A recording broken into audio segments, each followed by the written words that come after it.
हम्म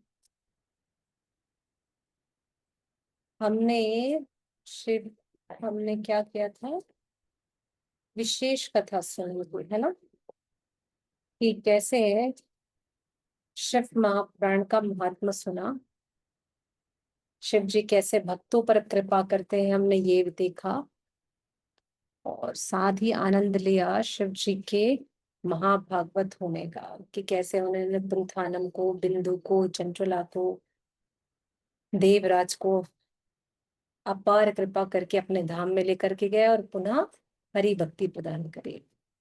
आइए, आज हम जिस कथा में श्रवण करेंगे शिव जी की, ये वो कथाएं हैं जहाँ जाते तो हम सभी हैं, देखते तो हम सभी हैं ये वो स्थान, लेकिन हम सभी से अनजान है, कुछ जानते हैं और कुछ अनजान है। तो आज शिव जी के विशेष स्थानों के दर्शन करेंगे। आइए, कथा में प्रवेश करने से पहले गुरु से कृपा मांगते हैं, आचार्यों के चरणों में वंदना करते हैं और कथा में प्रवेश करते हैं। जिनकी कृपा से ये सारी चीजें हो रही हैं, उनसे कृपा मांगते हैं। हरे कृष्णा कालिंदी मैया।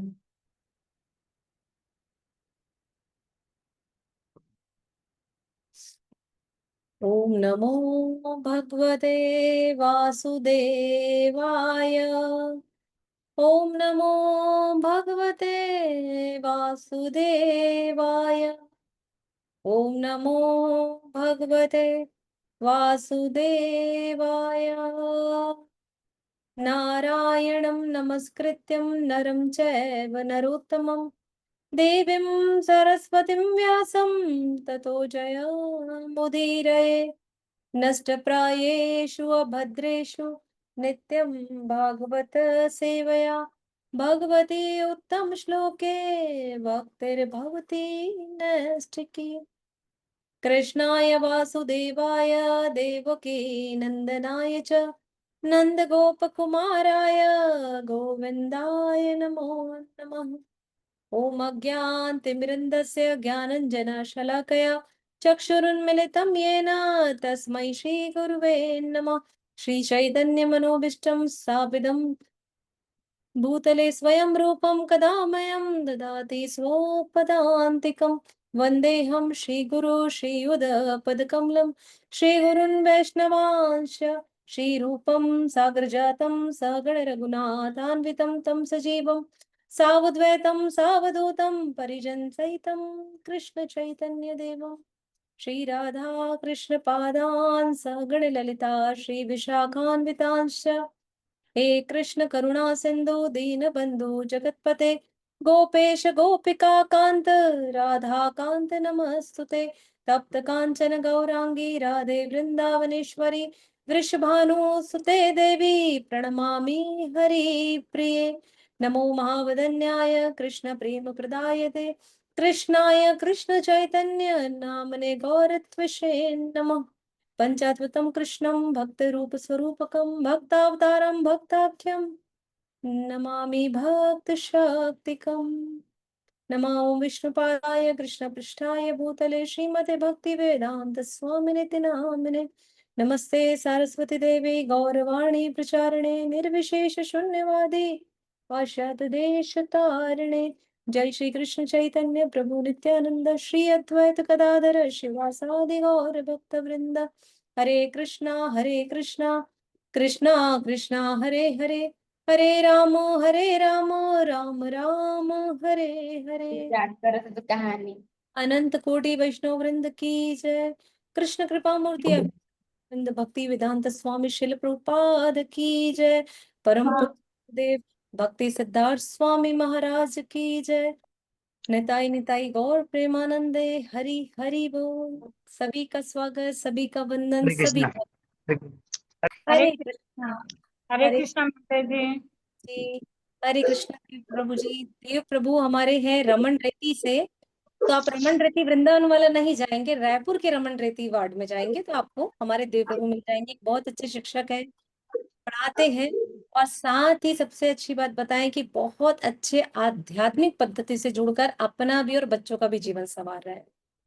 साथ ही हमारे साथ जुड़े हैं आज हमारी संध्या आरती माता जी, जो बहुत अच्छी एक ऐसी डॉक्टर हैं, कहना चाहिए, जिनके बिना डॉक्टर्स नहीं चलते हैं। तो बहुत अच्छी गवर्नमेंट जॉब में है, नर्स है माता जी, बहुत सेवा करती हैं। साथ ही सदैव श्री श्री राधा रास बिहारी जगन्नाथ जी की, गुरु महाराज की और प्रभु जी की खूब सेवा करती हैं। तो संध्या आरती माता जी का स्वागत है। हमारे साथ नूतन माता जी जुड़ी है, भिलाई से निर्मला माता जी जुड़ी है, बैजनाथ धाम से यानी बैजनाथ पारा रायपुर से, और विनीता मैया हमारे साथ जुड़ी है सरायपाली बसना से। साथ ही उमाकांत मैया हमारे साथ जुड़ी हैं भिलाई से। प्रियंका प्रधान माता जी हमारे साथ जुड़ी हैं। साथ ही हेमा माता जी हमारे साथ जुड़ी है दिल्ली नोएडा से। प्रियंका मैया आप कहाँ से हैं, बताई थी, हम भूल जाते हैं। कानपुर। हरे कृष्णा माता जी। हरे कृष्णा, कहाँ से मैया? मैं झारखंड से हूँ माता जी। हरे कृष्णा परी माता जी की जय। अच्छा, छोटी परी बोल रही हैं, जय जय जय। झारखंड से हमारी प्रियंका प्रधान माता। झारखंड पलामू से। जय जय। साथ ही हमारे साथ जुड़ी हैं हेमा माता जी दिल्ली नोएडा से। साथ ही हैं सोनम आर्य। सोनम माता जी आप कहाँ से हैं, बताएंगी? दिव्यलोचन प्रभु हमारे साथ जुड़े हैं हरे लखनऊ। कृष्ण माता जी, मैं झारखंड से हूँ। हरे कृष्णा सोनम मैया की जय। झारखंड से जुड़ी हैं हमारे साथ मैया। दिव्यलोचन प्रभु जी हमारे साथ है लखनऊ से। कमल लता माता जी हैं हमारे साथ जबलपुर से। ज्योति झा माता जी हमारे साथ बने हुई है नरसिंह भगवान का आशीर्वाद लेते हुए बिलासपुर से। साथ ही हमारे साथ जुड़े हैं हमारे श्रीमान महोदय हमारे इस महावीर नगर से। साथ ही जुड़ी हैं कालिंदी मैया दीन दयाल नगर से। योगेश्वरी मैया इस्कॉन जगदलपुर से। मेघा माता जी इस्कॉन जगदलपुर से। और बहुत अच्छी यूथ गर्ल्स प्रीचर है मेघा माता जी, और अभी वर्तमान समय में अपने कॉलेज में फर्स्ट ईयर, रिसेंटली उन्होंने 12th पास आउट किया बहुत अच्छे नंबर से। लेकिन इतनी अच्छी यूथ प्रचारक है कि ये झारखंड कैलकाटा राधा माधव ग्रुप को जोड़ने वाली हमारी मेघा माता जी हैं, जिन्होंने अपने साथ में सबको जोड़ा है। तो मेघा माता जी के लिए खूब खूब गुरु महाराज से और कृपा से कृपा मांगते हैं कि आपका प्रचार खूब बढ़ता रहे। सुषमा मैया है हमारी रायपुर से। साथ ही हमारे साथ जुड़े हैं भावना माता जी। भावना वर्मा माता जी कहाँ से है हमारी? रायपुर से माता जी। रायपुर, बिरगांव। बीरगांव से। बीरगांव, बिरगांव जी माता जी। ओके, बीरगांव से है भावना माता जी। और आशा मैया कहाँ से है हमारी?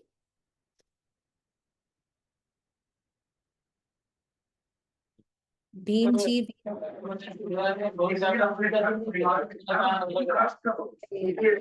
साथ भीम जी जुड़े, आप सबका हम स्वागत करते हैं हृदय से। हरे कृष्णा माता जी, प्रणाम। हरे कृष्णा देवभूषण प्रभु जी, कैसे हैं पिताजी की तबीयत अभी? आनंद? प्रभु जी, सॉरी माता जी भी ठीक नहीं है। हम रोज उनके लिए प्रार्थना करते हैं, प्रभु सब ठीक हो जाएगा एकदम से। यही यही तो आशा है माता जी, यही तो उम्मीद की किरण है। ठीक है, अभी आपकी कुछ सेवा शेष है इसलिए लगे हुए हैं आप कोटि सब। कोटि धन्यवाद माता जी। जय जय। और हरे आप सभी, कृष्ण माता जी। हरे कृष्णा। हाँ, आशा बोल रही हूँ मैं माता जी, रायपुर हीरापुर से। रायपुर हीरापुर से हमारी आशा मैया। साथ ही हमारे साथ जुड़ी हैं स्वर्ण प्रभा माता जी। शायद लेफ्ट हो गई है क्या, आई थिंक स्वर्ण प्रभा माता जी जुड़ी थी, लेफ्ट हो गई। तो आप सभी का स्वागत है, आप सभी का धन्यवाद है। हम सुन रहे हैं शिव महिमा। अब सावन मास को जाने में कुछ ही दिन, 2-4 दिन शेष हैं, और आज से लगभग सभी टेम्पल्स में झूलन यात्रा महोत्सव शुरू हो गया है। तो आप सभी अपने घरों पर झूले लगाएं, ना हो तो छोटे छोटे झूले एक दिन के लिए भगवान को झुलाएं, रोज करने की जरूरत नहीं है, टेम्पल्स में सारा चल रहा है। तो आसपास के सेंटर टेम्पल में जाकर के भगवान को झूला झुलाएं। भगवान कदम के डाल पर श्रीमती राधा रानी के साथ विराजमान है, जिसके दर्शन करने के लिए स्वयं ब्रह्मा विष्णु महेश आते हैं। तो आप सभी ऐसे दिव्य दर्शन करने के लिए जरूर जाए। कहते हैं कि जब भगवान झूले पर विराजमान हो और जब हम उनके दर्शन करते हैं तो हमारी सारी इच्छाएं मनोकामनाएं पूर्ण हो जाती है, और भगवान हमें और दृढ़ हरि भक्ति प्रदान करते हैं। तो आइए, ऐसे सावन मास में जहाँ शिव महात्मा की कथा चल रही है, शिव जी की विशेष कृपा आप हम सभी मिलकर पा रहे हैं, तो ऐसी कथा में हम प्रवेश करते हैं कि कहाँ कहाँ पर भगवान ने अपने आप को हमारा रक्षक बनाकर स्थापित किया है। तो चाहे दक्षिण में जाएं, चाहे उत्तर में जाएं, चाहे पूरब में जाएं, चाहे पश्चिम में जाएं, सभी जगह हमने देखा है कि जहां भी हरि के मंदिर है वहां हर का मंदिर होता ही है। सभी विष्णु जी के मंदिरों के बारे में आपको क्षेत्रपाल मिल ही जाते हैं। श्रीमद् भागवत कथा जब होती है तो सबसे पहले एक पिंड बनाया जाता है 10 दिक्पाल का, यानी क्षेत्रफल स्थापित किए जाते। कहते भैया इस भागवत महापुराण की 7 दिनों की कथा यात्रा को कौन संभालेगा? तो क्षेत्रपाल देव कहते हैं भैया मैं संभालूंगा, आप कथा करिए, कथा का आनंद लेने के लिए हम बैठे हैं। तो उसी प्रकार से जब भी धाम आगे विस्तार होते हैं तो कौन विस्तार करता है धाम का? बलराम जी विस्तार करते हैं सभी धामों का। लेकिन एक ऐसा धाम जो स्वयं श्रीमती राधा रानी की कृपा से विस्तार हुआ और उन्होंने कहा ये धाम मेरी इच्छा से प्रकट हो रहा है, और उनकी इच्छा से कौन सा धाम प्रकट हुआ? श्री धाम मायापुर धाम। मायापुर धाम स्वयं श्रीमती राधा रानी की इच्छा से जब प्रकट हुआ तो यहाँ पर कहते हैं ये वो गुप्त वृंदावन है जहां पर आपको चारों धाम चारों तीर्थ आकर मिल जाते हैं। तो इस धाम में जहां पर विशेष रूप से मायापुर धाम है जो कि स्वयं एक कमल की पंखुड़ी के जैसे है, जो गंगा नदी और जालंगी नदी के विभाजन से ये 9 द्वीप अलग अलग होते हैं, और इस प्रकार से इसका आभा मंडल तैयार होता है जैसे स्वयं कमल की अष्ट पंखुड़ियों के बीच में स्वयं राधा माधव विराजमान हो। तो ये जो मायापुर धाम है जिसे हम नवद्वीप धाम कहते हैं, यानी 9 आइसलैंड है यहाँ पर, ये जो 9 आइसलैंड है इसको हम अगर देखें ध्यान से तो नवद्वीप धाम में सारे द्वीप को कट करती है जलांगी और गंगा, पश्चिम भाग, और दूसरा होता है इधर उत्तर भाग। तो इधर से 2 भागों में जब बंटता है ये, तो एक भाग में आते, पश्चिम भाग में आते हैं आपके 5 द्वीप और दूसरे भाग में आते हैं 4 द्वीप। इनमें से 5 द्वीप में स्वयं शिव जी विराजमान है, और एक द्वीप ऐसा जहां स्वयं शिव जी ने अपने नाम से इस द्वीप को रख लिया। तो ये नवद्वीप धाम जो मंडल है, जो श्रीमती राधा रानी ने जिसको विस्तार किया, जिसको प्रकट किया है, और कहते हैं जब कलयुग आएगा तो ये धाम अपने अपने आप ही अप्रकट हो जाएगा, अपने आप इस धाम से अप्रकट हो जाएगा। तो अंतरद्वीप जो सबसे बीच में है, मध्य में, जैसे बीच में होता है ना कमल के बीच में एक पोखर होता है, तो बीच का भाग क्या है? अंतरद्वीप है, जहां श्रीमती राधा रानी अष्ट सखियों के साथ है, और सभी अष्ट सखियां हैं। ये सभी 8 चीजें नवदा भक्ति को प्रदर्शित करती हैं, ये सभी। हम अभी नवदा भक्ति में नहीं जाएंगे, मैं बस रेफरेंस के लिए आपको बता रही हूँ। तो एक भाग में जहाँ 5 द्वीप आते हैं वहां पर है रुद्रद्वीप, मोद्रुम द्वीप, जानवी द्वीप, ऋतु द्वीप और कोल द्वीप। और जो दूसरा भाग है वो है सीमांत द्वीप, गोद्रुम द्वीप, जलांग और मध्य द्वीप। तो ये 3 भाग इधर हो गए, 5 भाग इधर हो गए, और जो 8वां भाग है वो सेंटर में, यानी अंतरद्वीप, सीमांत द्वीप, गोद्रुम द्वीप और मध्य द्वीप, ये 4 भाग एक भाग में आ गए और इधर के 5 भाग आ गए। तो अब ये जो अंतरद्वीप है ना, सबसे पहला अब हम ये देखें कि इसके बारे में चर्चा कौन कौन करता है। तो हम सभी जानते हैं कि हमारे अष्ट गोस्वामी पाद हैं, षड गोस्वामी पाद है, क्षमा करेगा, हमारे षड गोस्वामी पाद है। ये षड गोस्वामी पाद ये हमारे रूप गोस्वामी पाद, जीव गोस्वामी पाद, सनातन गोस्वामी पाद, इन्होंने अनेक ग्रंथों की रचना करी है। और जब ग्रंथों की रचना करी तो इन्होंने वो पास्ट टाइम को लिख करके हमें बताया कि हमें क्या करना चाहिए।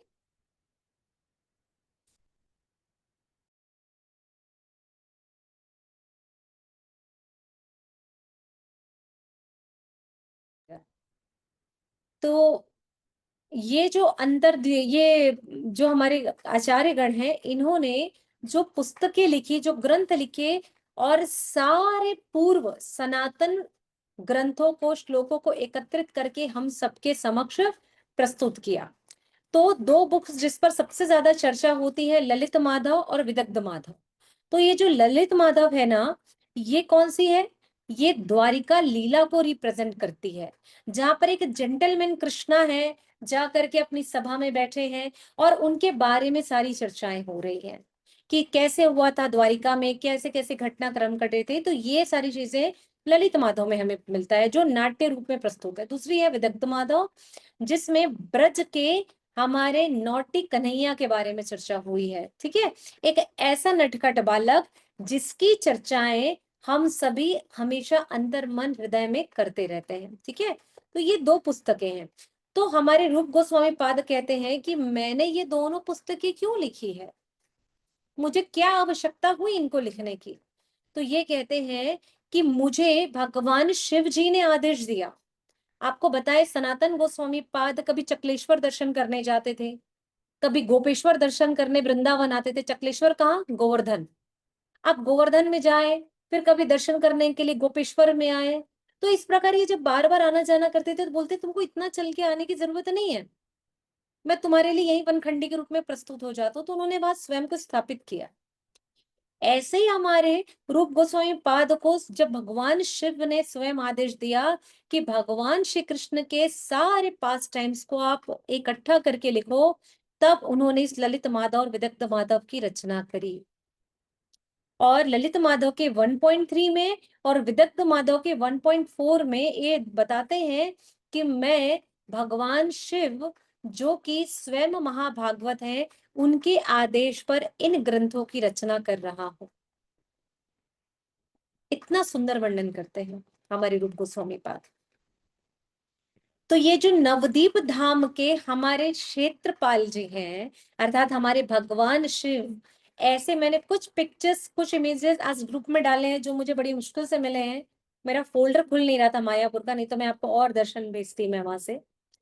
तो ये बताते हैं कि किस प्रकार से कहाँ कहाँ पर इस 8-9 द्वीपों में मैं विराजमान हूं। तो स्वयं अंतरद्वीप में जो मध्य का द्वीप है, हमारे शील भक्ति विनोद ठाकुर पाद ने यहाँ पर स्वयं 2 शिवलिंग की स्थापना करी है अंतरद्वीप में। पहला इस द्वीप में भगवान शिव है, दूसरा है सीमांत द्वीप में जहाँ भगवान स्वयं सीमांतनी देवी को कथा सुनाते हैं और वहां पर उपस्थित है। तीसरा ये स्थापित है गोद्रुम द्वीप में जहां पर स्वयं हरिहर महादेव उपस्थित है अलकनंदा नदी के किनारे। चौथा है मध्य द्वीप में। पांचवा है ये स्वयं मोद्रुम द्वीप में।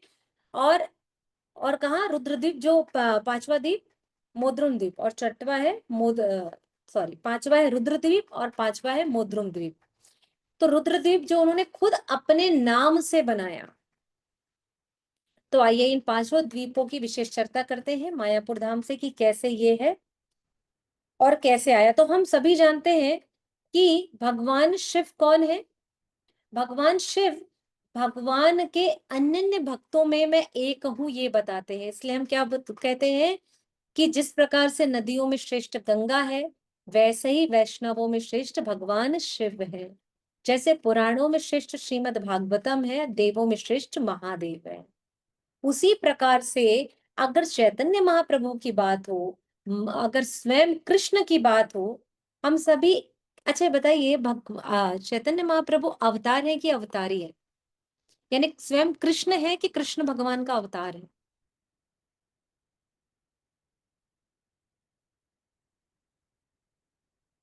स्वयं स्वयं कृष्ण कृष्ण है माता जी। स्वयं कृष्ण है। हरि बोल नूतन मैया के लिए। और किन्होंने कहा? ज्योति मैया की आवाज है क्या? जी माता जी, हरे कृष्णा, सादर प्रणाम। अरे कृष्णा सादर प्रणाम। तो गौरांग महाप्रभु जो है हमारे स्वयं कृष्ण है, यानी वो अवतारी है। जैसे जगन्नाथ जी अवतारी है, वैसे ही अवतारी है। यस, दिव्यलोचन प्रभु की जय। तो जब स्वयं कृष्ण आए हैं तो शिव नहीं आएंगे क्या? अरे वो भी तो आएंगे। तो किस फॉर्म में आए? अद्वैताचार्य के फॉर्म में आए। और यही अद्वैताचार्य कौन है? स्वयं शिव है, स्वयं सदा शिव है। दया करो सीतापति अद्वैता गोसाई, तव कृपा बले चैतन्य निताई। और मायापुर धाम में अद्वैताचार्य जी की कृपा से स्वयं चैतन्य महाप्रभु आए हैं। अद्वैताचार्य ने इच्छा जाहिर करी कि आपको आना ही पड़ेगा, तब स्वयं वो यहाँ पर आए।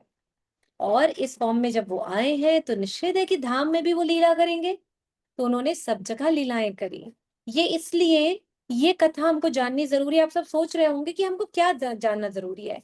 इसलिए कि हम गौड़ी वैष्णव लोग जो भगवान श्री कृष्ण को परम ईश्वर मानते हैं, जानते हैं, स्वीकार करते हैं, श्रीमती राधा रानी को उनको अपने आदि शक्ति स्वीकार करते हैं, जगत जननी स्वीकार करते हैं, वे लोग ये बात भूल जाते हैं कि भगवान शिव कम नहीं है, हमें उनकी भी बराबर सेवा आराधना करके उनसे भी कृपा मांगनी है ना।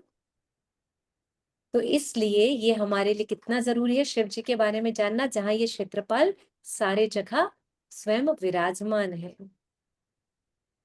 तो अंतरद्वीप में जो महादेव स्थापित है, जो स्वयं भक्ति विनोद ठाकुर पाद ने स्थापित किया है। भक्ति विनोद ठाकुर पाद कब थे? 18वीं से 19वीं सदी के बीच में। तो इन्होंने जब उस समय इनकी स्थापना करी तो इनको ये कहलाया क्षेत्रपाल महादेव, जो भक्ति विनोद ठाकुर ने स्थापित किया। ये कहाँ पर है? ठीक मायापुर चंद्रोदय मंदिर से अपन 1 किलोमीटर आगे जाते हैं तो चैतन्य महाप्रभु का जन्म स्थान है योगपीठ। हम योगपीठ में जाकर के रुकते हैं तो वहीं पर आप सभी ने देखा होगा, जिसको बिल्कुल ध्यान नहीं देते हैं लोग, माँ शची माता की रसोई के दर्शन करते हैं, राधा दामोदर के दर्शन करते हैं, तुलसी महारानी के दर्शन करते हैं, भक्ति विनोद ठाकुर पाद की समाधि के दर्शन करते हैं, लेकिन शिव जी के दर्शन करना हम भूल जाते हैं। यही हमारा अपराध होता है। तो वहीं पर है 2 शिवलिंग, एक छोटे शिवलिंग है और एक बड़े शिवलिंग है, जो स्वयं भक्ति विनोद ठाकुर पाद ने स्थापित किया। उन्होंने बताया कि भाई ये वो महादेव हैं जिनसे हमें कृपा की याचना करनी है।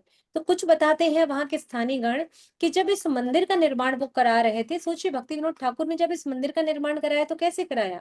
उन्हें तो यूं ही करवा सकते थे, लेकिन उन्होंने 1-1 रुपए इकट्ठा करके भक्तों के आशीर्वाद से बनाया। भक्तों से उन्होंने भिक्षा कलेक्शन करके मंदिर को बनाया। बोले इस मंदिर पर हर एक का अधिकार होगा, किसी एक का नहीं। वहां पर इन्होंने शिव जी की स्थापना करी कि आपको इनकी रक्षा करनी है। तो हमको समझना पड़ेगा कि हमारे भी रक्षक कौन है? स्वयं क्षेत्रपाल महादेव। और भक्ति रत्नाकर में हमारे नरहरि चक्रवर्ती ठाकुर पाद कहते हैं, चैतन्य भागवत में इसका वर्णन आता है, चैतन्य मंगल में इनका वर्णन आता है, चैतन्य महाकाव्य में वर्णन आता है, और नवदीप महात्म्य में भी इसका वर्णन आता है। कहते हैं कहीं पर भी ये बात हमें असत्य नहीं माननी चाहिए कि हमें भगवान परम वैष्णव के दर्शन नहीं करने हैं।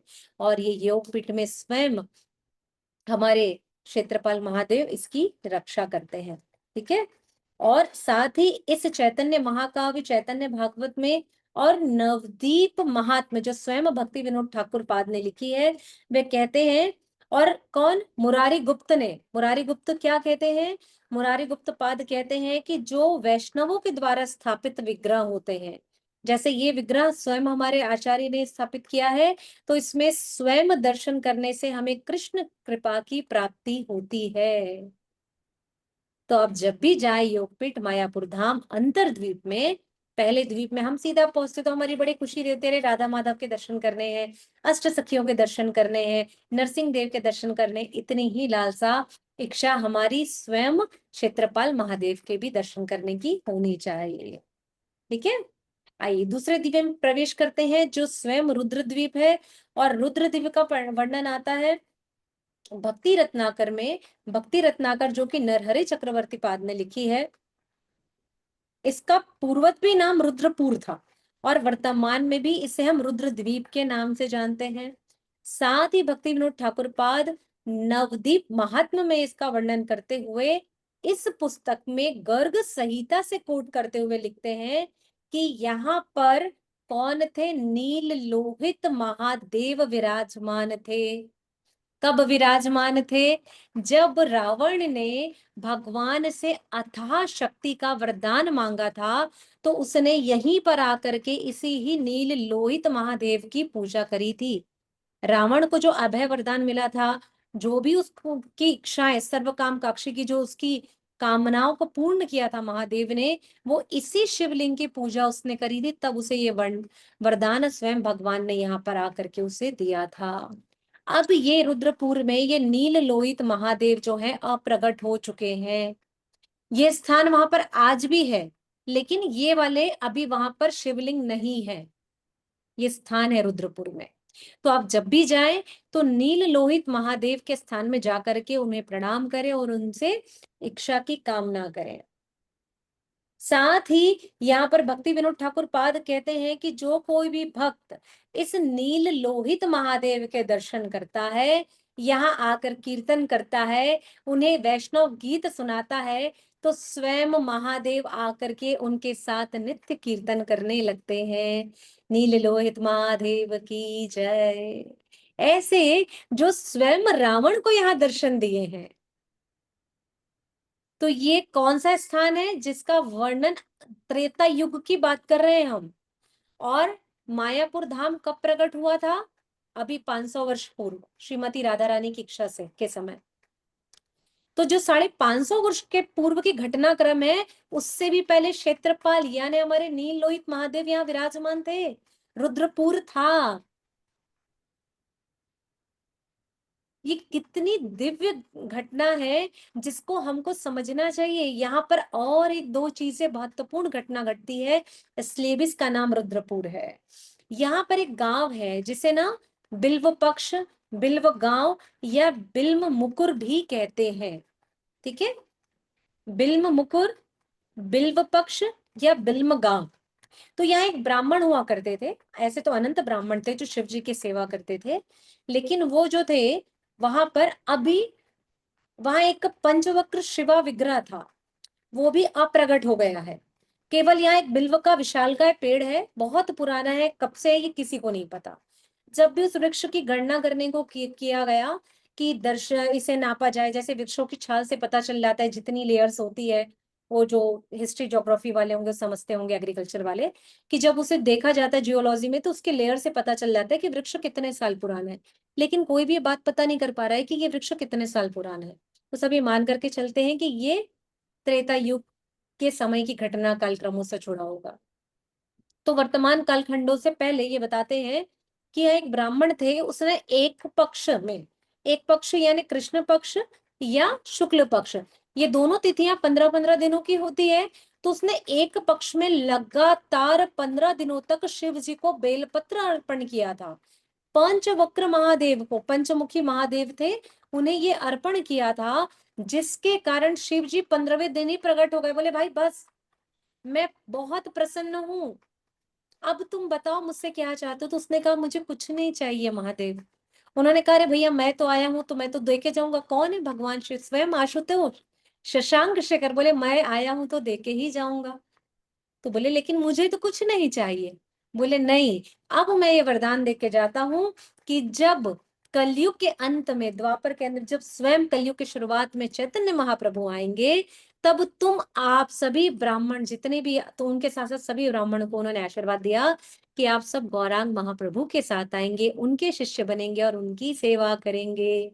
मैं आशीर्वाद देता हूँ। और आप सभी भक्तों के साथ जब भी आप कीर्तन करेंगे तो मैं आपके दर्शन करने आऊंगा और आपके साथ नृत्य करूंगा। तो ये है एक रुद्रपुर की दूसरी महिमा।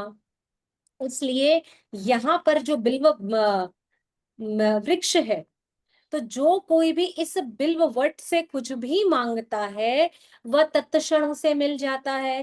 कृष्ण प्रेम उसे मिल जाता है। मैंने कहा ना, मूंगफली बेचने वाला मूंगफली ही देगा और सब्जी बेचने वाला सब्जी, और जो कृष्ण प्रेम बांट रहा है वो कृष्ण प्रेम ही देगा। तो शिव जी क्या बांटते हैं? कृष्ण प्रेम बांटते हैं। तो जब भी शिव जी के मंदिर जाएं, महादेव की सेवा करें, हल्दी से, कुमकुम से, दुग्ध से, दही से, ईख के रस से, शहद से, भस्म से, तो शिव जी से मांगे कि हे अवघड़नाथ, हे आशुतोष, हे शशांक से शेखर, हे नीलकंठ महादेव, आपके चरणों में अनन्य विनती यही है कि आपके चिंतन में जो राम है उनका ही सानिध्य, उनका ही चरण मुझे मिले, उनकी ही सेवा मिले। तो भगवान शिव जी तत्क्षण आपको यहाँ से उठा करके, इस नरक से उठाकर आपको उनके धामों में पहुंचा देंगे। ये है शिव जी की कृपा। इसलिए शिव महात्मा को समझना अति आवश्यक है। तो ये वो बिल्व वट है रुद्रपुर का, जहाँ कुछ भी मांगने से मिल जाता है। साथ ही ये दूसरा महात्मा हो, तीसरा हुआ कि कुछ भी मांगने से मिल जाता है। चौथा महात्मा रुद्रपुर का आता है कि यहाँ से दो संप्रदाय शुरू हुए हैं, यहीं से। अब और पीछे पास्ट टाइम में चलते हैं। एक समय की बात है, नहीं नहीं, एक समय की बात नहीं है, 8th सेंचुरी की बात है, 8वीं सदी की बात है, जब आदि शंकराचार्य जी जब यहाँ रुद्रपुर में प्रवेश कर रहे थे, जब ये मायापुर का प्रचार, मायावाद का प्रचार कर रहे थे, तब चैतन्य महाप्रभु तो 15वीं शताब्दी में आए। तब उस समय चैतन्य महाप्रभु ने आदि शंकराचार्य जी को इसी जगह, इसके बॉर्डर लाइन पर आकर के दर्शन दिए और कहा कि बस शंकराचार्य जी यहीं रुक जाइए, भीतर प्रवेश नहीं करिएगा, ये मेरे भक्तों का स्थान है जो मेरे हृदय में वास करते हैं, आपके मायावाद की यहाँ जरूरत नहीं है, आप कहीं और जाइए। मायापुर में आदि शंकराचार्य जी को प्रवेश उन्होंने नहीं करने दिया। और चैतन्य महाप्रभु कब आए? चैतन्य महाप्रभु आए 15वीं सेंचुरी में, 14वीं 15वीं में। और यही दर्शन कब उन्होंने दिया था? 12वीं शताब्दी में जयदेव गोस्वामी पाद को। आप देखिए, चैतन्य महाप्रभु ने सारी लीलाएं पहले ही कर ली। आप ये नहीं बोल सकते कि कृष्ण आज आए हैं, अरे नहीं भैया, सनातन थे, सनातन है, सनातनी ही होंगे। हाँ, उनका वर्णन देखिए कि आप जब कथाओं को श्रवण करेंगे तो आप कैसे कनेक्ट एक दूसरे से कर सकते हैं। तब उन्होंने इस बात को कहा, और इसका वर्णन भक्ति रत्नाकर में नरहरि चक्रवर्ती पाद करते हुए कहते हैं कि तुम अगर यहाँ अंदर प्रवेश करोगे तो अच्छा नहीं होगा। सेम घटनाक्रम हम कहाँ सुनते हैं, इस पर भी जाइए। जब ब्रज में शनि देव प्रवेश कर रहे थे तो स्वयं कृष्णा ने उन्हें ब्रज में ही बाहर रोक दिया, बॉर्डर लाइन पर। बोले आपकी आवश्यकता नहीं है, आपको दर्शन देने हम स्वयं बाहर आ रहे हैं, आप इस ब्रज धाम में, वृंदावन धाम में नहीं प्रवेश कर सकते।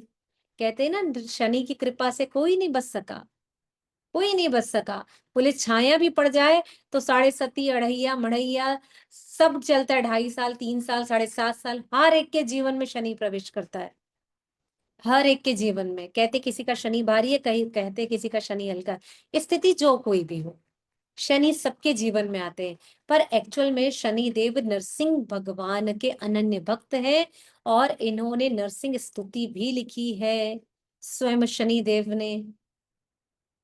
तब इन्होंने प्रवेश नहीं करने दिया और वहीं पर दर्शन दिए। तब एक बार लक्ष्मी मैया और शनि जी में होड़ लग गई, हमसे बढ़कर कौन, जैसे ब्रह्मा जी और विष्णु जी में लगा हमसे बढ़कर कौन, हमसे बढ़कर कौन। तो यहाँ पर भी लक्ष्मी जी और शनि जी, शनि देव में भी होड़ लग गया, हमसे बढ़कर कौन, हमसे बढ़कर कौन। तो फिर भगवान यहाँ पर आकर कहते हैं कि एक काम करते हैं, अभी फैसला हो जाएगा। तो बोले फैसला कैसे होगा? तो लक्ष्मी जी को कहा आप दूर जाइए और वहां से आइए, और शिव जी को और नर किसको कहा, शनिदेव को कहा आप यहाँ से जाइए। तब शनिदेव उल्टा पग जाने लगे, जैसे अपन घर से बाहर निकलते हैं जाते हैं, और लक्ष्मी जी आती हुई दिखाई दी। तब पलट करके दोनों ने पूछा भाई अब बताइए हमसे बढ़कर कौन? तो भगवान ने मुस्कुरा कर कहा, कृष्ण ने, कि लक्ष्मी हमेशा आती हुई अच्छी लगती है और शनि देव जी हमेशा आप जाते हुए अच्छे लगते हैं, इसलिए आप दोनों की अनन्य भक्ति को प्रणाम है, दोनों कोई कम और ज्यादा नहीं है। अरे किसको आती हुई लक्ष्मी अच्छी नहीं लगती? दोनों हाथ में लड्डू हो सबको अच्छा लगता है। हाँ, और जिसके जीवन में अगर कहीं ज्योतिष बता दे भैया ये अड़ैया थड़ैया लग गया है, सत्ती मत्ती लग गई है, तो तुरंत फूकने जड़ाने पहुंच जाएंगे, अरे भैया कैसे 7.5 को हटाए? नहीं हटा सकते हैं, झेलना पड़ेगा। कम बस किया जा सकता है हरि भक्ति के प्रहार से। तो इस प्रकार से घटनाक्रम ये आता है आदि शंकराचार्य जी का, जिनको यहाँ प्रवेश नहीं मिला। चौथा, अब तीसरा हो गया, चौथा हमने आदि शंकराचार्य जी का सुन लिया। अब 5वें में प्रवेश करते हैं कि कौन से दो संप्रदाय रुद्रपुर से शुरू होते हैं। तो यहाँ पर दो संप्रदाय शुरू होते हैं। यहाँ पर अनेक हमारे आचार्य गण है, मध्वाचार्य, रामानुजाचार्य आदि आचार्य गण यहाँ पर आए और दर्शन करके इस नील लोहित महादेव के दर्शन करके गए हैं। और उसके बाद कब यह प्रकट हुए किसी को आज तक नहीं पता चला। जब विष्णु स्वामी पाद इस रुद्रपुर पहुंचे, तब वे यहाँ बैठ करके इसी ही बिलव वट के पास जपा कर रहे थे। वो बहुत सेवा करते थे। तो जब वो यहाँ सेवा कर रहे थे, दर्शन कर रहे थे, रात्रि में मध्य रात्रि जपा कर रहे थे, तो नील लोहित शिव जी प्रकट हो गए। और जब नील लोहित शिव जी प्रकट हुए तो उन्होंने कहा वर मांगो। बोले फिर वर मांगो भैया, मुझे क्या चाहिए, भक्त को क्या चाहिए होता है। बोले कुछ नहीं, बस आपके दर्शन हो गए, यही मेरी अनन्य भक्ति है। तो फिर कहा कुछ मांगे, तो बोले ठीक है, मैं चाहता हूं कि मैं आपके नाम से ऐसे एक संप्रदाय की शुरुआत करूं जहां केवल शुद्ध भक्ति ही प्रतिपादित हो। भगवान ने कहा तथास्तु, अभय मुद्रा में आशीर्वाद दिया और कहा भाई तथास्तु। तब यहां से रुद्र संप्रदाय की विष्णु स्वामी ने शुरुआत करी। ये है वो रुद्रपुर। तो शिव जी की कृपा से विष्णु स्वामी पाद ने इस रुद्रपुर में रुद्र संप्रदाय की शुरुआत करी। दूसरी शुरुआत हुई, यहीं पर आए हमारे निम्बार्क संप्रदाय की शुरुआत हुई। हम जिसे क्या कहते हैं, कुमार संप्रदाय। ये भी शिव जी, 4 संप्रदाय हैं, हम सभी जानते हैं। गौड़िया संप्रदाय, श्री संप्रदाय, कुमार संप्रदाय और विष्णु स्वामी का रुद्र संप्रदाय। तो 2 संप्रदाय तो स्वयं रुद्र संप्रदाय यानी शिव जी के संप्रदाय है, सनत कुमार संप्रदाय और रुद्र संप्रदाय। तो एक संप्रदाय विष्णु स्वामी का हो गया, दूसरा हो गया कुमार संप्रदाय का। दोनों ही शिव जी की पूजा करते हैं। कुमार संप्रदाय तो मूलतः कहा जाता है कि लुप्त हो चुका है। कुछ ही एक लोग हैं जो अभी भी कहते हैं कि हम उन्हीं संप्रदाय से होंगे भी, पर मुख्यतः इस संप्रदाय के लोग अब कम देखने को मिलते हैं। क्यों? क्योंकि संप्रदाय में, दोनों संप्रदाय में अत्यधिक नियम का पालन है, इसलिए। तो इन संप्रदायों में यहाँ से इसकी शुरुआत हुई। तो कहते हैं ये जो निम्बार्क आचार्य थे, इनको निम्बार्क दित्या भी कहा जाता है। इन्होंने अपनी जप साधना से सूर्य की गति को रोक दिया था। इतने तेजस्वी ओजस्वी थे और इनके ताप इतना अधिक था। तो जब इन्होंने सूर्य की गति को रोक दिया, तब इनका नाम हुआ निम्बार्क दित्या। तो जब ये यहाँ पर आकर के जब नील लोहित महादेव की यानी पंचवक्र शिवा की जब ये साधना जपा करने लगे, शिव जी प्रकट हुए। इन्होंने कहा कि आप इसी रुद्रपुर के और घने जंगलों में जाइए, वहां आपको आपके आध्यात्मिक गुरु के दर्शन होंगे, वहां से आप इस भक्ति की शुरुआत को आगे बढ़ाइएगा। तब फिर ये वहां आगे जाते हैं और जब बहुत अंदर बिल्व वन के घने जंगलों में जाते हैं, तब वहां पर उन्हें 4 कुमारों के दर्शन होते हैं जो कि ब्रह्मा जी के पुत्र हैं। सनातन और सनकादि के चारों के दर्शन होते हैं। और वहां से इस चौथे संप्रदाय की शुरुआत होती है, कुमार संप्रदाय की, जिसे निम्बार्क संप्रदाय भी कहते हैं। इसकी शुरुआत भी यहीं से ही होती है। तो ये है विशेष रूप से 5 संप्रदाय, 5 क्वालिटीज इस रुद्रपुर की। अब अगर आप देखें तो ये रुद्रपुर हमारे लिए कितना महत्वपूर्ण है। अब आप सोचिए कि हम जाते हैं तो हम कितने दर्शन कर पाते हैं। हम तो अपनी दुनिया में मस्त रहते हैं। यहाँ से अरे मायापुर आए हैं तो मायापुर में गोपी ड्रेस खरीदना है, मायापुर में जॉर्ज शिफॉन की साड़ियां लेनी है, मायापुर में अष्टसखियों के दर्शन कर लिए, काम खत्म। अभी कुछ और नहीं बचा है। एक आध धाम परिक्रमा हमारे से होते हुए और हो गए तो बोले हो गया। नहीं, आपको सबसे जाकर कृपा मांगनी है, धाम में जाकर धामी से कृपा मांगनी है, धाम वासियों की सेवा करनी है। तब तो हमें कृपा मिलेगी ना, तब तो हमारी भक्ति भी दृढ़ होगी। तो आप सभी अगर थोड़े थोड़े अपने मुखारविंद के दर्शन कराएंगे तो बड़ा आनंद आएगा। ये जो सब कैमरे ऑफ करके बैठे हैं, कहीं कहीं भ्रमण कर रहे हैं, तो कृपा करके अपने उस विचरण से बाहर आइए और मुखारविंद के दर्शन कराइए। धन्यवाद कालिंदी मैया, धन्यवाद देव प्रभु, धन्यवाद हेमा मैया, धन्यवाद संध्या आरती माता जी। कोई बात नहीं, यदि कोई शीर सही अवस्था में भी हो तो भी चलेगा, शिरोदक्षाई की अवस्था में तो भी चलेगा।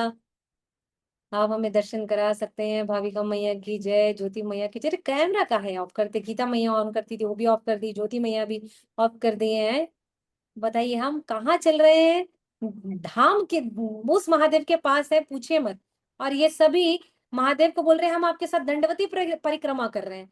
महादेव बोले रहे पहले यहाँ ही तो आ जाओ, फिर दंडवती लगाना। हमारे साथ दिव्य लोचन प्रभु की मम्मी जी जुड़ी है, मैया को प्रणाम है। हाँ अभी जय जय, हरे बोल जय योगेश्वरी मैया हरे की कृष्णा। जय जय जय जय जय। हरे कृष्णा। हरि बोल हरि हाँ हाँ, मुझे पता है आप कॉलेज की लाइब्रेरी में, कोई टेंशन नहीं। जो लाइब्रेरी में है वो भले ऑन मत करे, जो घर पे है वो तो ऑन करें। चाहे भोग बना रहे हो एकादशी का, चाहे कुछ भी कर रहे हो, खा भी रहे हो, तो भी दर्शन करा दे। हैं, परेशानी क्या है? तो आइए हम चलते हैं। हरे अब कृष्णा माता जी। हरे कृष्णा। और आप सभी अब बताइए कि हम सभी ने कहाँ कहाँ दर्शन किया था। और हम सभी ने जगन्नाथ जी में 5 शिव मंदिरों के भी दर्शन किए थे, 5 पंच सखा के दर्शन किए थे। जगन्नाथपुरी धाम भी बिना पंच सखा के पूर्ण नहीं होता। जमेश्वर महादेव के दर्शन किए, लोकेश्वर महादेव के दर्शन किए। हाँ, बाकी के 3 नाम बाकी भूल गए। हाँ, है ना। फिर हमने दर्शन किए, तो वहीं पर जब हम उत्तर मार्कंडे महादेव के दर्शन किए, कपिलेश्वर महादेव के दर्शन किए। यस, एक एक देखो याद तो आ रहा है धीरे धीरे। हाँ, है ना। तो इस प्रकार से जब हमने वहां दर्शन किए थे, तो वहीं पर जब हम पूर्व द्वार से एंटर करके उत्तर द्वार से निकलते हैं ना, जगन्नाथ मेन टेम्पल पर वापस एंटर करिएगा पूरी धाम में।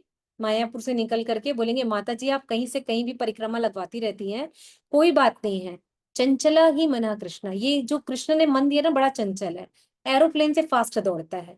तो वापस मायापुर से निकल करके कहाँ चलते हैं, जगन्नाथपुरी धाम में पूर्व द्वार से हम निकल करके, हाँ, पंच पांडव टेम्पल। यस। तो अभी हम कहाँ जाएंगे, पंच पांडव टेम्पल में नहीं जाएंगे, मेन टेम्पल में हम पहुंचते हैं, उत्तर द्वार से निकलते हैं और हम जाते हैं जहां पर चैतन्य महाप्रभु की चरण पादुका है। सभी को याद आया, सबने कथा सुनी होगी। तो जहाँ चैतन्य महाप्रभु की चरण पादुका के दर्शन होते हैं, वहीं से जब हम उतरते हैं ना सीधे हाथ की ओर में, तो वहां पर है ईशानेश्वर महादेव। ईशानेश्वर महादेव हैं शिव जी, वो नीचे हैं। एक तो एंटर करते हैं तो हमको दर्शन होते हैं शिव जी के, और जब वापस उतरते हैं तो शिव जी के दर्शन होते हैं। तो वो जो भगवान शिव थोड़े नीचे है ना, वो शिव जी को जब जलाभिषेक कराया जाता है, तो उसका जल कहाँ जाता है आज तक किसी को नहीं पता, वो भूमिगत हो जाता है। और यही महादेव जगन्नाथ जी के आध्यात्मिक गुरु भी हैं, उनके स्पिरिचुअल मास्टर हैं। ये भी हरि और हर का मिलन केंद्र है। तो आप लोग याद रखिएगा कि भगवान कहीं भी शिव के बिना नहीं है। ठीक है। तो ये है वो ईशानेश्वर। दूसरा, भुवनेश्वर, भुवन के जो ईश्वर है, लिंगराज टेम्पल, जहाँ स्वयं हरिहर महादेव विराजमान है, जहाँ तुलसी भी चढ़ाई जाती है और जहाँ बिल्व पत्र भी चढ़ाया जाता है, जहाँ अनंत वासुदेव भी है, जहाँ गदा भी है, जहाँ त्रिशूल भी है, जहाँ वासुकी नाग भी है, जहाँ नंदी भी है, वो है हरिहर टेम्पल। लिंगराज, लिंगराज क्यों है, जो अनंत कोटि लिंगों का राजा है। लिंगराज, जहां स्वयं शालिग्राम जी विराजमान है शिव जी के साथ, ये वो है लिंगेश्वर महादेव। मैं इसलिए बता रही हूं क्योंकि हम दर्शन कर रहे हैं शिव महिमा पर शिव जी के प्रमुख स्थानों की। ठीक है। और ये जो है, ये हमने इसकी पूरी past time story Bhuvaneshwar Mahadev की यानी लिंगेश्वर महादेव की कहाँ पढ़ी है, जगन्नाथ जी के समय में, जगन्नाथ स्टोरीज में, लॉर्ड कलयुगा में। ठीक है। तो आपको ये समझना पड़ेगा कि कहीं पर भी हमारे हरि हर के बिना नहीं है। तो आइए इसके बाद हम चलते हैं आपको इसी से जुड़ा हुआ, कहाँ, नदिया गोद्रुम द्वीप महाचल, है ना। तो आइए चलते हैं गोद्रुम द्वीप, ऐसा सीमांत द्वीप जहां स्वयं चैतन्य महाप्रभु ने सीमांतनी माता को दर्शन दिया। जब भगवान शिव माता पार्वती को हरि की कथा सुना रहे थे, तो हरि की कथा सुनते सुनते इतनी आतुर हो गई, इतनी आतुर हो गई माता, कि वहां पर वे स्वयं गौरांग महाप्रभु के दर्शन करने की इच्छा जाहिर कर दी।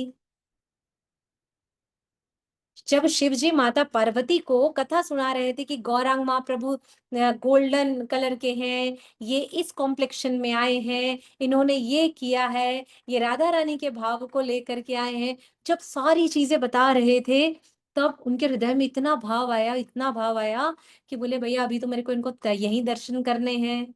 तो भगवान शिव वहां लिंग का रूप लिए एक पाषाण रूप में आए और स्वयं उस द्वीप में, गोद्रुम द्वीप में वो सीमांतनी देवी बन करके आई। वहां पर चैतन्य महाप्रभु ने इनको दर्शन दिया और जहां पर चैतन्य महाप्रभु ने इनको दर्शन दिया, आप सभी ने उस टेम्पल के दर्शन किए होंगे। अभी वापस चलेंगे हम कहाँ, जगन्नाथ जी के पास। ये वही स्थान है जब सीमांतनी देवी को भगवान ने दर्शन दिया तो उनकी चरण रज को उठा करके जब भगवान प्रकट हुए, दर्शन दिया, सीमांतनी देवी को आशीर्वाद दिया कि सदैव आप हरि भक्ति करेंगी और उन्होंने कहा कि मैं द्वीप की सदा रक्षा करूंगी। तो उन्होंने गौरांग की चरण रज को उठा करके जब अपनी मांग में भरा, इसे क्या कहते हैं, सीमांत। हमारी बीच की रेखा है ना सीमांत, तो ये सीमांत को भरने से, रज को भरने से वो सीमांत द्वीप भी कहलाया। तो ये सीमांत द्वीप में किसके दर्शन करते हैं हम, सीमांतनी देवी के दर्शन करते हैं। और किसके दर्शन करते हैं यहाँ पर हम, हैं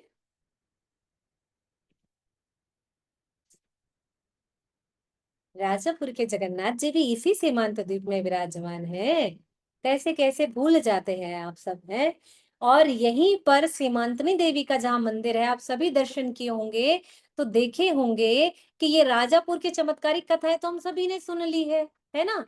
तो कुछ समय के बाद यहाँ जो एक पाषाण जैसा टीला रखा हुआ था ना, तो एक भक्त के लोगों के आते जाते लगता था पैर। शिव जी तो दयालु, ने कुछ फर्क वरक पड़ता नहीं था क्योंकि लोग वहां पर आकर हरि कथा सुनाते थे तो बड़ा आनंद लेते थे। तो एक भक्त ने एक बार उठा करके पत्थर को उठा करके दूसरी जगह रखने का प्रयास किया, रख भी दिया। तो भगवान शिव जी उसके स्वप्न में रात आकर के बोले, ए मुझे उठाओ, वापस ले जाके रखो, मुझे तुमने हरि कथा से दूर कर दिया, जगन्नाथ जी से दूर कर दिया, अभी इसको ले जाकर यहीं वापस स्थापित करो।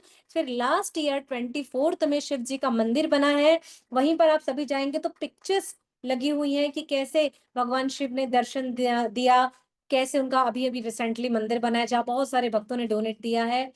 तो ये वो जगह है और साथ ही साथ यहाँ पर सीमांतनी देवी को दर्शन दिया, इसलिए ये सीमांत देवी इसका नाम आता है। ठीक है, सबको ध्यान आ गया कि नहीं आया, अभी भी नहीं आया, आया आया, याद आया। इसे सीमांत द्वीप को पहले क्या कहते थे, समूलिया गांव, समूलिया गांव पहले इसे कहते थे। तो ये वो द्वीप है जहां पर सीमांत द्वीप, जहां पर दर्शन दिए। ठीक है, तो तीसरा ये हुआ। चौथे में आते गोद्रुम द्वीप में। तो गोद्रुम द्वीप में ये परिक्रमा मार्ग में आता है। ये नरसिंहपल्ली, नरसिंहपल्ली सभी गए हैं, गए होंगे, गए होंगे। नहीं। कितने मायापुर गए हैं, दर्शन यात्रा परिक्रमा थोड़ी थोड़ी आधी आधी तो की है। नूतन मैया करी है, ज्योति मैया करी है, सूरज प्रभु हमारे किए हैं, हमारी गीता मैया करी है, यस, दो चार लोगों ने तो कर ही लिया है, यस। तो आप सभी जब किए होंगे तो नरसिंहपल्ली भी गए होंगे, नरसिंह जी के दर्शन किए होंगे।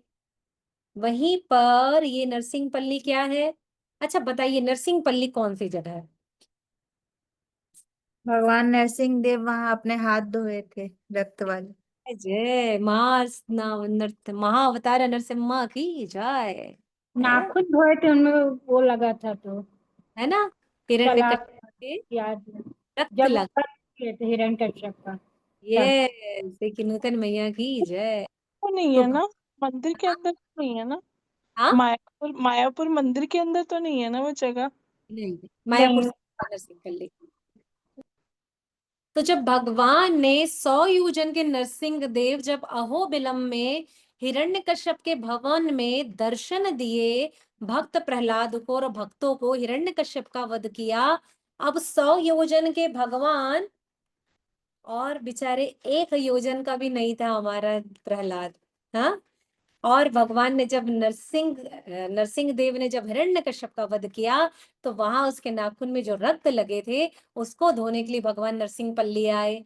यहाँ पर ये स्वयं पूर्वी तट अलकनंदा नदी यहाँ प्रकट हुई, उसी अलकनंदा नदी के किनारे में है ये नरसिंह पल्ली। और यहाँ पर है पंचमुखी सदाशिव का मंदिर। देखिए भगवान सब जगह विराजमान है, दर्शन आपको करने जाना है।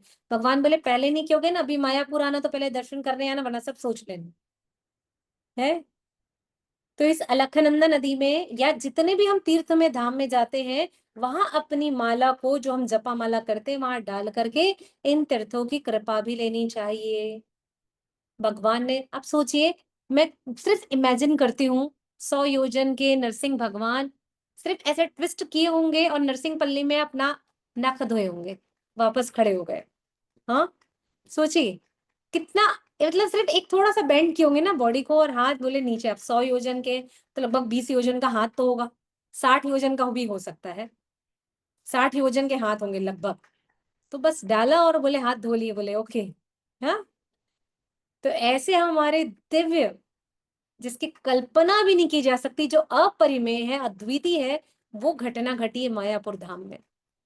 तो ऐसी पूर्वी तट पर ये है हरिहर महादेव का मंदिर, और इसका वर्णन पद्म खंड में वर्णन आता है। साथ ही इसी ही गोद्रुम द्वीप में क्या है, हरिहर महादेव है। हरिहर महादेव की जय। एक हरिहर महादेव के दर्शन के लिंगराज में, दूसरे हरिहर महादेव मायापुर धाम गोद्रुम द्वीप में।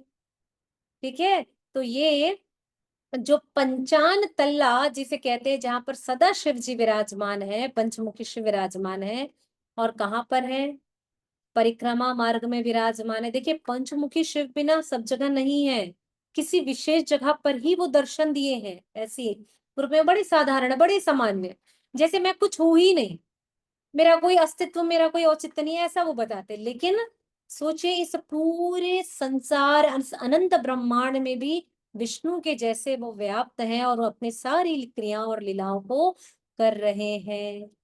हाँ, और इसे क्या कहते हैं, इसी गोद्रुम द्वीप को गुप्त काशी, महावाराणसी कहते हैं। तो पद्म खंड के, पद्म पुराण के भूमि खंड में ये इसका वर्णन आता है। चैप्टर नंबर 83 में, अध्याय 83 में 37 और 38वें नंबर का श्लोक में स्वयं भगवान शिव ययाति महाराज को कहते हैं कि इस क्षेत्र में हरि और हर में, यानी विष्णु और मेरे में कोई भी अंतर नहीं है, कोई अंतर नहीं है। और आपको पता है इस हरिहर क्षेत्र के इस विग्रह की विशेष कथा, इसके विग्रह को मैंने भेजा है, आधा पार्ट पूरा व्हाइट है और आधा पूरा ब्लैकिश है ना। तो एक पार्ट में जो शिव जी का भाग है वहां माता पार्वती विराजमान है, और जो विष्णु जी का भाग है ना वहां लक्ष्मी जी विराजमान है। नीचे गोपाल जी के विग्रह हैं, इसे वृद्ध महादेव भी कहते हैं, वो भी यहाँ पर विराजमान है। और एक बार एक चोर यहाँ चोरी करने आया और चोरी करके विग्रह को लेकर चला गया। इस विग्रह को पाने के लिए कोर्ट में केस फाइल हुआ।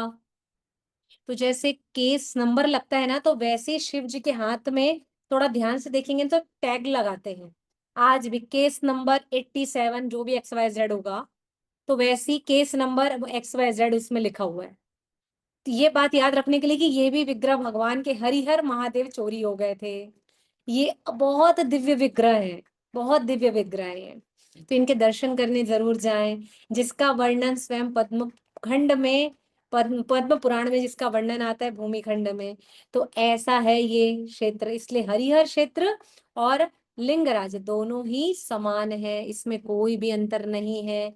साथ ही जब भुवनेश्वर लिंगराज के दर्शन करने के लिए हमारे प्रभुपाद के गुरु कौन है, भक्ति सिद्धांत सरस्वती ठाकुर पाद जब गए थे 22 जून 1922 को, तब उन्होंने श्री गोपालिनी शक्ति को, इस विग्रह को श्री गोपालिनी शक्ति मानकर इसे पूजा किया और कहा कि आप ही हमें कृष्ण कृपा देने वाले हैं। इस विग्रह को उन्होंने क्या माना, गोपालिनी शक्ति माना, और कहा आप ही हमें हरि भक्ति प्रदान करने वाले हैं। और यहाँ पर भी दोनों हरिहर क्षेत्रों में गोपाल मंत्र के द्वारा भोग लगाया जाता है। जैसे अपन घर में भोग लगाते तो क्या कहते हैं? नमो ब्राह्मण देवाय गो ब्राह्मणिताय च जगद्दिताय कृष्णाय गोविंदाय नमो नमः। फिर हरे कृष्ण महामंत्र का पढ़ते हैं, प्रभुपाद प्रणाम मंत्र पढ़ते हैं, भोग लगाते हैं, अर्पित करते हैं। तो वैसे ही यहाँ पर मैं गोपाल मंत्र उच्चारण नहीं कर रही हूँ, सारे ब्राह्मण दीक्षितों के लिए है। तो इस मंत्र का यहाँ उच्चारण करके यहाँ भोग लगाया जाता है। मुझे इतनी कृपा है शिव जी की सब जगह। इसलिए घर में भी अगर महादेव हो ना तो बड़ी कृपा के साथ इनकी सेवा करिएगा, कि आपको क्या मिलने वाला है। ठीक है, अब आते हैं हमारे 5वें द्वीप में, मध्य द्वीप में आते हैं। तो ये जो मध्य द्वीप है, यहाँ पर है हंस वाहन शिवा। तो एक बार यहाँ पर शौनक आदि ऋषिगण सब इकट्ठा हुए, गौरांग महाप्रभु की कथाएं सुनाई जा रही थी, उनके पूरे पास टाइम को बताया जा रहा था कि कैसे चैतन्य यहाँ प्रकट हुए हैं, कैसे निमाई ने यहाँ लीला करी है, क्या क्या हुआ है। हाँ, मैंने ग्रुप में पिक्चर डाली है इसकी भी, हंस वाहन शिवा की। बहुत छोटा सा है और उस पर छोटे से शिव जी विराजमान है। तो इसकी बहुत मुश्किल से फोटो मिली है, तो मैंने उसे भेज दिया। थोड़ी सी साफ भी नहीं तो भी दर्शन कर लीजिएगा। तो यहाँ पर साहब जब शौनक आदि ऋषिगण यहाँ पर लीला कर रहे थे, कथा सुन रहे थे गौरंग महाप्रभु की, निमाई की जब यहाँ कथा सुन रहे थे, तो सुनते सुनते भगवान शिव जी के हृदय में इतना वियोग उनके हृदय में आया, इतना वीरा भाव उत्पन्न हो गया कि उनकी बॉडी बर्निंग होने लगी, शरीर तप से जलने लगा। जब शरीर तप से उनका जलने लगा ना, तब इन्होंने कहा है कि मुझे अभी ही कथा सुनने जाना है, अभी मुझे हरि की कथा सुनने के लिए जाना है। और ये तत्क्षण ब्रह्मा जी के पास गए, बोले ब्रह्मा जी उतरिए अपने वाहन से। अब भैया शिव जी के वाहन तो नंदी है, बोले कहाँ से आ गए? हंस है ना। तो बोले ब्रह्मा जी आपका हंस मेरे को उधार दीजिए, क्योंकि हंस की गति तेज है, मुझे तत्क्षण पहुंचना है। तो ब्रह्मा जी ने अपना हंस दिया और फिर हंस में बैठ करके शिव जी कथा सुनने के लिए आए। तो इसलिए ये हंस वाहन शिवा कहलाते हैं। यहाँ पर केवल चैत मास के 3 दिनों में ही शिव जी को बाहर निकाला जाता है, बाकी साल के 362 दिन ये पानी में डूबे हुए रहते हैं। और जब इन्हें बाहर निकाला जाता है तो लगातार गंगा जल की धार इनके ऊपर, पानी की जलधार डाली जाती है। कहते हैं इनके शरीर का तापमान इतना अधिक हो जाता है जिसको यह सह नहीं पाते हैं। ये विशेष कृपा है हंस वाहन शिवा की, समझ लीजिए स्वयं जागृत है।